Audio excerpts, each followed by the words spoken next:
নমস্কার বন্ধুরা, আমার চ্যানেলে তোমাদের অনেক অনেক স্বাগত ভালোবাসা জানিয়ে আমি নিয়ে চলে এসেছি নতুন একটা রেসিপি। তোমাদের আজকে বানিয়ে দেখাবো চিকেন চাউমিন। শীতকালের বিভিন্ন রকম সবজি দিয়ে কিভাবে চিকেন চাউমিন বানাবে সেটাই তোমাদের সঙ্গে শেয়ার করতে চলেছি। তোমরা পুরো ভিডিওটা আমার সঙ্গে দেখতে থাকো। দোকানে চাউমিন না খেতে চাইলে তোমরা যদি আমার মতো করে চিকেন চাউমিনটা বানাও তাহলে দোকানের মতো খেতে লাগবে। তো চিকেন চাউমিন বানানোর জন্য আমি যেগুলো নিয়েছি সেই উপকরণটি তোমাদের দেখিয়ে দিচ্ছি। এখানে নিয়েছি হচ্ছে চাউমিন, যেটা আমি হাতের সাহায্যে ভালোভাবে এইভাবে দুভাগ করে নিয়েছি। আর এখানে হচ্ছে চিকেন, বোনলেস চিকেন টুকরো টুকরো করে কেটে নিয়েছি। এখানে হচ্ছে রসুন কুচি, এখানে হচ্ছে একটা ডিম। মেজারমেন্টটা ঠিক করার জন্য আমি জাস্ট একটা ডিমই এখানে নিয়েছি। আর এখানে আছে কুচনো কাঁচা লঙ্কা, এখানে আছে গাজর কুচি, আর এখানে আছে কুচনো পেঁয়াজ, এখানে আছে বিনস কুচি। তো প্রথমে আমি চাউমিনটাকে সেদ্ধ করে নেব, তাই আগে থেকে জল বসিয়ে দিয়েছিলাম, প্রায় গরম হয়ে গেছে। এবার আমি চাউমিনটা এর মধ্যে দিয়ে চাউমিনটাকে সেদ্ধ করে নিচ্ছি।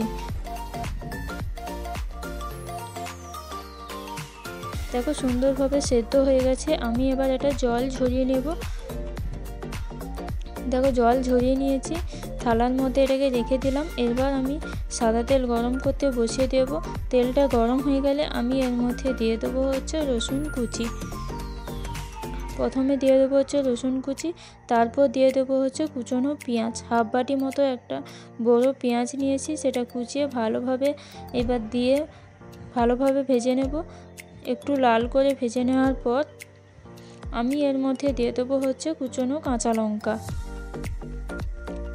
কুচনো কাঁচা লঙ্কাটা দেওয়ার পর আমি এর মধ্যে দিয়ে দেবো হচ্ছে গাজর কুচি। পেঁয়াজের সাথে সব সবজিগুলো আমি দিয়ে দেবো। এরপর দিয়ে দিচ্ছি হচ্ছে বিনস কুচি দিয়ে দেবো, কারণ পেঁয়াজের সাথে সবজিগুলোও প্রায় ভাজা হয়ে যাবে। তারপরে অল্প পরিমাণ লবণ দিয়ে আমি সবজিগুলো প্রায় ভেজে নিচ্ছি। তোমরা চাইলে আরও অনেক সবজিও এর সঙ্গে অ্যাড করতে পারো। তো দেখো সবজিগুলো আমার প্রায় ভাজা হয়ে গেছে। এবার অল্প একটু মাঝখানে তেল দিয়ে আমি ডিমটা দিয়ে দেব, দিয়ে এবার সবজির সাথে ভালোভাবে মাখিয়ে নেব। তাহলে দেখবে ঝুরো ঝুরো হয়ে যাবে। দেখো সুন্দরভাবে সবজির সাথে মিশিয়ে নিচ্ছি।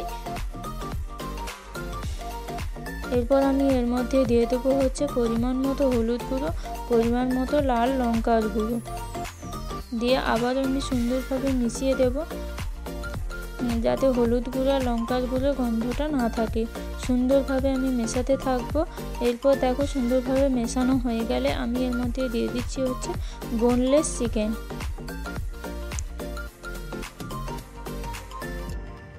সুন্দরভাবে আমি চিকেনটাও সবজির সঙ্গে মিশিয়ে দেব সুন্দর করে। যতক্ষণ না পর্যন্ত এর থেকে একটা তেল বেরোচ্ছে ততক্ষণ কিন্তু চিকেনটা ভালোভাবে কষতে থাকবে। তো সুন্দরভাবে চিকেনটা কষানো হয়ে যাওয়ার পর আমি এর মধ্যে দিয়ে দেবো হচ্ছে টমেটোর সস। পরিমাণ মতো টমেটোর সস দিয়ে দিলাম। তারপর দিয়ে দিচ্ছি সয়া সস পরিমাণ মতো। তোমার পরিমাণ মতো তুমি সয়া সসটা দেবে আর টমেটোর সসটা দেবে। তো দেওয়ার পর সুন্দরভাবে মিশিয়ে নিয়েছি। মিশিয়ে নেওয়ার পর এরপর দিয়ে দিচ্ছি হচ্ছে সেদ্ধ করা চাউমিনগুলো দিয়ে চিকেনটা ভালোভাবে সেদ্ধ হয়ে গেলে তারপরে চাউমিনটা দেবে। তারপর দেখো সুন্দরভাবে আমি চাউমিনটা দিয়ে এবার সুন্দর করে আমি মিশিয়ে নিচ্ছি, যাতে সুন্দরভাবে চাউমিনটা চিকেনের সঙ্গে মিশে যায়। আর অন্য কিছু দেওয়ার দরকার নেই। যখন তোমরা খাবে তখন কিন্তু একটু টমেটোর সস দিয়ে খাবে, তাহলে খেতে খুব সুন্দর লাগবে। তোমরা এটা বাড়িতে ট্রাই করো, আশা করি খুব ভালো লাগবে। দেখো এটা আমার হয়ে গেছে। এবার আমি এটা তুলে নিচ্ছি। দেখো এবার তুলে নিয়ে আমি সহযোগে এটা পরিবেশন করে নিয়েছি। ভালো লাগলে লাইক, কমেন্ট এবং শেয়ার করে দিও। নতুন নতুন ভিডিও পেতে চ্যানেলটিকে সাবস্ক্রাইব করে